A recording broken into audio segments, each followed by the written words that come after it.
नमस्कार, मैं विभा त्रिपाठी फिर से एक नया वीडियो आपके सामने लेके आई हूँ।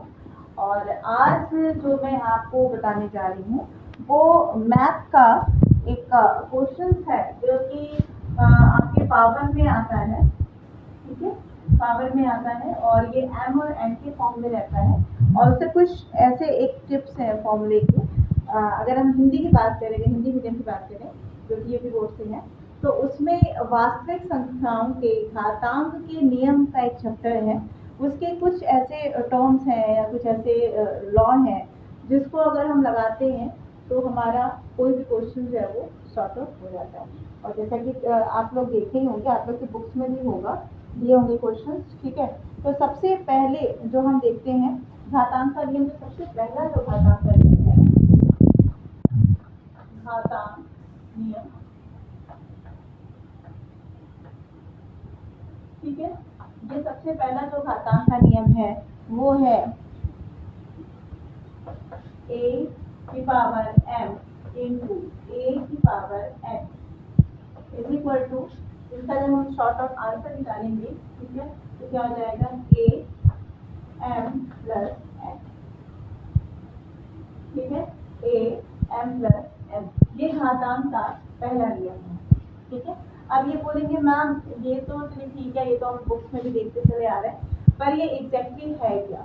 ठीक है, इसमें जैसे कभी सर या कभी मैम लोग जब क्लासेस में बोलती हैं तो हमको एग्जैक्टली समझ में नहीं आता कि जो घातांक का नियम है कैसे, ये किस तरीके से सॉल्व हो रहा है, क्या चीज़ है, ये हमको एग्जैक्टली पता नहीं है। तो ठीक है, इसको हम लोग आगे अभी एक्सप्लेन करते हैं, लेकिन एक्सप्लेन करने से पहले हम आपको बता दें कि अगर आपका उत्साह है तो मेरा जो है ये उत्साह बढ़ के निकलेगा।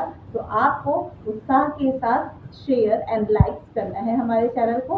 और अगर आपको ये पसंद आता है या समझ में आता है जो हम बता रहे हैं, तो आप अपने दोस्तों को भी ये वीडियोस जो है वो शेयर कर सकते हैं, जिससे आपके साथ साथ उनका भी भला हो। क्योंकि आपको पता है ये जो मेरा यूट्यूब चैनल है ये नॉन पेड है और इसको कोई भी कहीं भी बैठ के क्लास ले सकता है। बस आपको एक चीज करना है, लाइक करना है और शेयर करना है। और अगर आपको बेहतर लग रहा है तो आप इसको सब्सक्राइब भी कर लें। अगर आप सब्सक्राइब करते हैं तो नए नए वीडियोस आपको समय समय पे मिलते रहेंगे और रेगुलर मिलते रहेंगे। तो इसलिए सब्सक्राइब तो जरूर करिए और लाइक एंड शेयर भी करिए। तो हम लोग आते हैं अपने टॉपिक पे।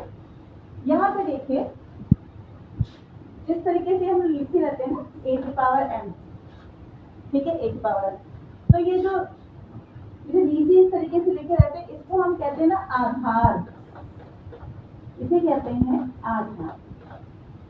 ठीक है, आधार को अगर हम इंग्लिश में बोले तो कहेंगे बेस।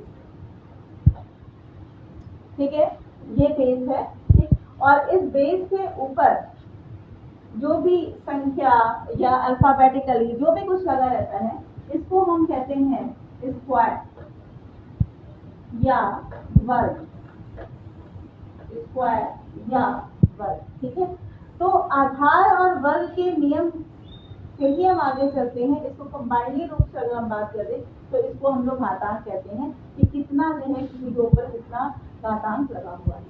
ठीक है, तो इसी तरीके से यहाँ पे हम देखते हैं कि a और a, ठीक है, मतलब ये दोनों जो आधार हैं ये क्या है, समान है। तो सबसे पहला नियम तो यही है कि जब हम इस रूल को फॉलो करेंगे, तब हम इस रूल को तब फॉलो करेंगे जब हमारा दोनों आधार क्या हो,